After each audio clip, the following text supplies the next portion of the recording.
Hey everyone, and welcome to This Explainer. Today, we're taking a deep dive into this constant, agonizing tug-of-war between virtualization optimizations and security vulnerabilities in cloud infrastructure. Look, if you've ever felt the absolute pain of a CPU spike right after applying a security patch, you know exactly what we're talking about here. So, let's just jump right in. For all you cloud infrastructure security engineers out there, we constantly hear about the cost of doing business in the cloud, right? But looking at the latest research, we really have to ask, what is the actual, invisible cost living inside your hypervisor right this second? Are we fundamentally trading server virtualization security just to squeeze out a bit more performance? Over the next few minutes, we're going to take a pretty uncompromising look at how standard housekeeping routines, the stuff meant to save memory and boost throughput, are inadvertently leaving the front door wide open for some truly devastating side-channel attacks. Here is the game plan for our technical briefing today. First, we'll map out the security versus performance seesaw. Then, we'll get into the perils of memory sharing and evaluate the massive mitigation costs tied up in speculative execution. After that, we'll look at defending dynamic kernel data, dive into a very specific bottleneck dilemma with IOMMUs, and finally, wrap the whole thing up with concrete best practices for isolation. Okay, Part 1. The security versus performance seesaw. Moving into Part 2, the perils of memory sharing. To really understand modern cloud vulnerabilities, we have to recognize the overarching narrative here. Practically every performance gain opens up a potential security hole. In multi-tenant environments, hypervisors are obsessed with saving physical RAM, but that desire, it creates a massive attack surface. According to Microsoft's threat models, side-channel attacks that exploit these shared resources operate in three very distinct phases. First up is the priming phase. This is used to place a system into a desired initial state, like flushing cache lines. Second, we have the triggering phase, which performs the action that actually conveys information through the side channel. And lastly, the observing phase, where the attacker detects the presence of that conveyed info.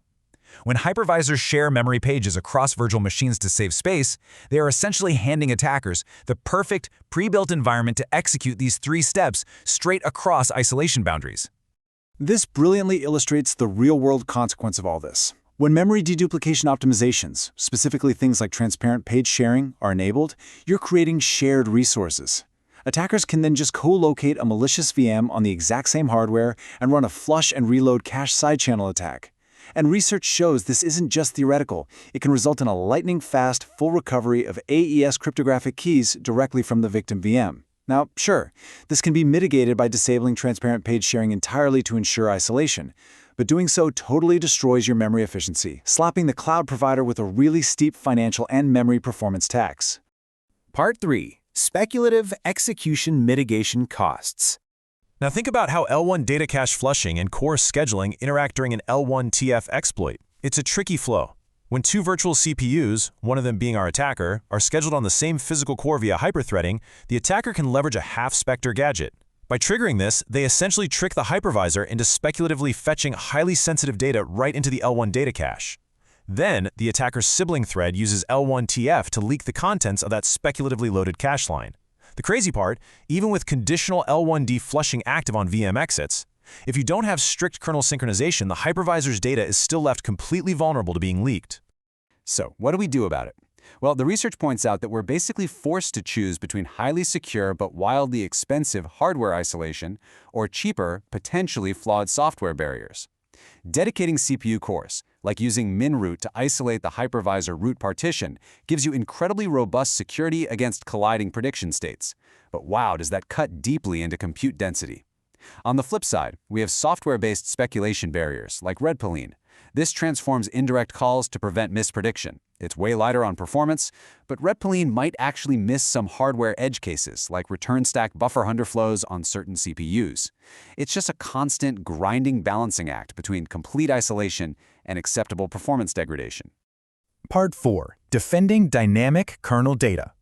So while side-channel defenses mitigate the passive observation of hardware states, defending dynamic kernel data requires blocking active, direct manipulation by rootkits.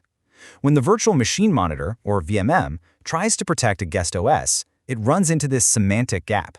It just sees raw memory, not the beautifully structured dynamic data the OS sees. To bridge this gap, research has developed two critical primitives. First, we have memory guards. These literally guard data at a specific range of memory addresses. Any memory write to that range is immediately intercepted and validated.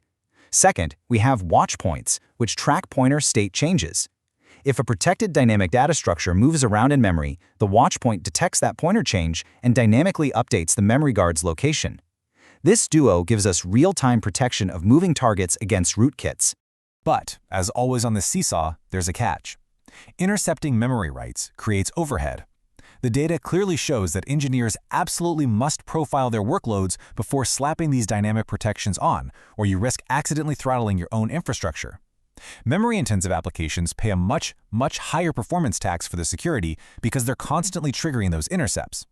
Meanwhile, CPU-bound applications, they experience little to no slowdown. It's night and day. Part 5. IOMMU and the Bottleneck Dilemma. Direct memory access, or DMA, creates one of the most fascinating trade-offs in high-throughput environments. We use IOMUs to protect system memory from malicious hardware devices. Makes sense, right? But invalidating the I/O translation look-aside buffer, the IOTLB, takes thousands of CPU cycles. To keep network speeds blazing fast, operating systems like Linux use deferred invalidation. Essentially, they unmap the memory but delay the actual security invalidation for up to 10 milliseconds. When you map out the timeline of this exploit, you can spot a highly specific window during that deferred invalidation. The OS might free a memory page from a malicious network interface card and reallocate it immediately to a SATA storage device. Because the IOTLB entry is technically stale but still active during that 10 millisecond window, the malicious NIC can just keep reading that physical address, actively stealing the SATA drive's data. It is a massive vulnerability created purely for the sake of speed. At this point, you might be thinking, well, just turn on strict invalidation then. Well, the performance numbers reveal exactly why cloud providers hesitate to do that. In a 200 gigabit per second network environment, running with no IMMU or deferred invalidation gets you around 197.6 gigabits per second. But the very second you enforce strict invalidation for security, your throughput plummets down to 140.3 gigabits per second. That is a massive 28.97% drop in network throughput. For a cloud provider, that's literally over a quarter of their network capacity wiped out by a single security toggle. Fortunately, there's some good news from the research side. They're working on hardware-assisted mitigations. By simply adding a single indicator bit to the IOMU hardware, one that prevents the reuse of stale IOTLB entries during that dangerous deferred window, we can block the exploit entirely. And the best part? Testing shows this hardware-assisted mitigation provides 12.7% higher throughput compared to the strict invalidation mode. So it actually gives us back a good chunk of performance without sacrificing our security guarantees. And finally, Part 6. Best practices for isolation. Let's pull all of this together into actionable steps. We've seen the attacks, we've seen the staggering performance costs. Based on guidelines from NIST and Microsoft, the research outlines this rapid-fire checklist for balancing guest performance and isolation. Number 1, do not share physical pages across guests, period. Turn off transparent page sharing if you value isolation over memory density. Number 2, implement kernel virtual address shadow. Split your user and kernel page tables to mitigate meltdown. Number 3, use centralized VM management to prevent server sprawl. Abandoned, overloaded VMs are basically breeding grounds for side-channel probes. And finally, apply hardware-level protections like secure boot to ensure hypervisor integrity right from the ground up. We've covered a lot of ground today, right? From flush and reload attacks to the heavy performance tax of IMMU invalidation. And it all comes right back to that seesaw. Every single setting in your hypervisor is a choice between speed and safety. So I'm going to leave you with this question to take back to your teams this week.